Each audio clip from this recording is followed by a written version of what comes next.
Background பார்த்தாலே உங்களுக்கு தெரிஞ்சிருக்கும். இப்போ நம்ம இந்தியா கேட்டில் தான் இருக்கோம். இந்த மாதிரி நிறைய பிளேசஸ் வந்து நான் உங்களுக்காக எக்ஸ்ப்ளோர் பண்ணியிருக்கேன். அதெல்லாம் சீக்கிரமாகவே நம்ம சேனலில் வீடியோவாக வரப்போகுது. ஸோ வாங்க இந்தியா கேட்டை இப்போ எக்ஸ்ப்ளோர் பண்ணிடலாம். Hi guys, welcome back to our channel Mansimo vlogs. So intro video ஒன்று சூப்பராக எடுக்கலான்னு பார்த்தேன். ஆனால் மைக் இல்லாததுனால என்னால் ப்ராப்பராக எடுக்க முடியல அண்ட் லைட்டிங்கும் சரியில்லை. ஸோ இன்னைக்கு நம்ம வீடியோவில் வந்து பார்த்தீங்கன்னா இந்தியா கேட் பற்றி தான் பார்க்க போகிறோம். வாங்க வீடியோக்குள்ளே போகலாம். ஸோ அங்கே போகிறதுக்கு வந்து இந்த மாதிரி இந்த சுரங்கப்பாதை மாதிரி இருக்குது. ஸோ அது உள்ளே இறங்கி தான் போன மாதிரி இருக்குது. ஸோ வாட்டர் வந்து பார்த்தீங்கன்னா ரெண்டு பக்கமும் ஒரு சின்ன குளம் மாதிரி ரெண்டு பக்கமும் இருக்குது.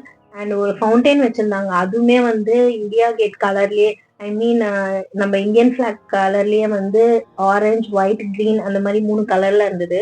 அண்ட் இந்தியா கேட் பத்தி நிறைய இன்ஃபர்மேஷன்ஸ் நான் உங்களுக்காக கலெக்ட் பண்ணி வச்சிருக்கேன். அது எல்லாத்தையுமே இந்த வீடியோல நான் சொல்றேன். ஸோ கடைசி வரைக்கும் வந்து வீடியோவை மிஸ் பண்ணாம பாருங்க. ஸோ நம்ம எல்லாருக்குமே தெரியும் இந்தியா கேட் வந்து நியூ டெல்லியில தாங்க இருக்கு. இது வந்து ராஜ்பாத் ரோட்ல இருக்கு. இது வந்து ஒரு போர் நினைவு சின்னம்ங்க. இது முதல்ல வந்து அனைத்து இந்திய போர் நினைவு சின்னம் அப்படின்னு தான் அழைக்கப்பட்டது.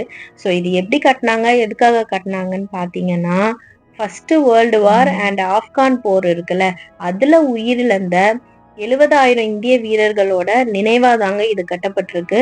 ஸோ இது வந்து பார்த்தீங்கன்னா ஒரு நினைவு சின்னம். ஸோ நாங்கள் வந்து ரைட் சைடுல இருந்து போயிருந்தோம். அதனால உங்களுக்கு அந்த ஆரஞ்சு கலர் மட்டும் தெரியுது. அண்ட் அது பக்கத்துலேயே வந்து பார்த்தீங்கன்னா ஒரு ஃபவுண்டைன் இருந்ததுங்க. அந்த ஃபவுண்டைன் வந்து நம்ம இந்தியா ஃபிளாக் கலர்லேயே இருந்தது. அதுவுமே சாஃப்ரான், ஒயிட் அண்ட் கிரீன் கலர்ல ரொம்ப அழகா இருந்தது பார்க்கறதுக்கு. காமன் பீஸ்ஃபுல்லாக இருந்ததுங்க மைண்டு. ஸோ ஈவினிங் டைம்ல வந்து நீங்க போனீங்கன்னா தான் இந்த லைட் ஷோலாம் உங்களால பார்க்க முடியும். ஒரு பியூட்டிஃபுல்லான ஒரு பிளேஸ்ங்க. So best time to visit India கேட்னு என்ன கேட்டிங்கன்னா, நான் ஆஃப்டர் 6 o'clock தான் சொல்லுவேன். ஸோ ஈவினிங் டைம்ல கண்டிப்பா போய் விசிட் பண்ணுங்க நீங்க போறதா இருந்தா. அண்ட் ரொம்ப சுத்தி வந்து பாத்தீங்கன்னா பார்க் அண்ட் 2 சைடும் வந்து குளம் மாதிரிலாம் வச்சிருந்தாங்க. அதுல ஃபவுண்டைன்ஸ் இருந்தது, சின்ன சின்ன ஃபவுண்டைன்ஸ். ரொம்ப பியூட்டிஃபுல்லா இருந்ததுங்க. ஃபவுண்டைனே பாருங்களேன், ரொம்ப பியூட்டிஃபுல்லா இருந்தது. நேர்ல பாக்குறதுக்கு ரொம்ப அழகா இருந்ததுங்க. நிறைய பேர் அங்க இருந்து தான் போட்டோஸ் நிறைய எடுத்துட்டு இருந்தாங்க. ஃபைனலி நம்ம இந்தியா கேட் கிட்ட வந்துட்டோங்க. ரொம்ப அழகா இருந்தது. நேர்ல பாக்குறதுக்கு ரொம்ப உயரமா வேற இருந்தது இது. இதோட உயரம் வந்து பாத்தீங்கன்னா சுமார் 42 மீட்டர்ஸ்ங்க. இது வந்து first world war and Afghan வார்ல உயிரிழந்த 70,000 இந்திய வீரர்களோட நினைவா கட்டப்பட்டதுன்னு சொன்னேன்ல. ஸோ அவர்களோட நினைவா வந்து அமர் ஜவான் ஜோதி அப்படின்ற ஒரு அழியாத சுடர் வந்து இங்க இருக்குங்க. இது வந்து அழியாத சிப்பாய் சுடர் அப்படின்னு சொல்றாங்க. இது வந்து 24 மணி நேரமும் இந்த சுடர் வந்து இந்திய ஆயுத படைகளால காக்கப்படுதுங்க. ஸோ இப்படி ஒரு சுடர் இதுல இருக்குன்றதே ரொம்ப ஆச்சரியமா தான் இருக்குல்ல.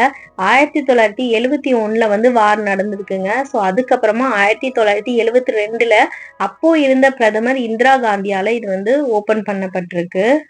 இதுல வந்து 13,300 ராணுவ வீரர்களோட பெயர்கள் வந்து பொறிக்கப்பட்டிருக்கு அப்படின்னு சொல்றாங்க. இது வந்து பிரான்ஸ்ல இருக்க ஆர்டி ட்ரியோம்பே அப்படின்ற ஒரு வளைவு மாதிரியான வளைவு தாங்க இது. ஸோ எல்லாத்தையும் பார்த்து முடிச்சாச்சுங்க. நிறைய இன்ஃபர்மேஷன்ஸும் தெரிஞ்சாச்சு. ஸோ அங்கேருந்து கிளம்ப வேண்டிய நேரம் வந்துச்சு. இன்னைக்கான வீடியோ உங்களுக்கு ரொம்ப பிடிச்சிருக்கும்னு நம்புறேன். ஸோ இந்த இன்ஃபர்மேஷன்ஸ்லாம் இப்போதான் நீங்கள் ஃபர்ஸ்ட் டைம் கேள்விப்படுறீங்கன்னா கண்டிப்பாக கமெண்ட்ல சொல்லுங்க. அவ்வளோதாங்க, நாங்கள் அங்கே பார்த்துட்டு கிளம்பிட்டோம். அதே மாதிரி தாஜ்மஹாலை பற்றியும் நான் வீடியோ போட்டிருக்கேங்க. டிஸ்கிரிப்ஷனில் தர கண்டிப்பாக போய் பாருங்க. அண்ட் ரூமுக்கு வந்து டின்னர் வந்து பூரி, ஆம்லேட் அண்ட் பரோட்டா சாப்பிட்டோங்க. ஸோ இந்த மாதிரி நிறைய வீடியோஸ் பார்க்கறதுக்கு நம்ம சேனலை சப்ஸ்கிரைப் பண்ணி வச்சுக்கோங்க. இந்த வீடியோ பிடிச்சிருந்தா ஒரு லைக் பண்ணுங்க. தேங்க்யூ ஸோ மச் ஃபார் வாட்சிங் this video. Please subscribe. Bye.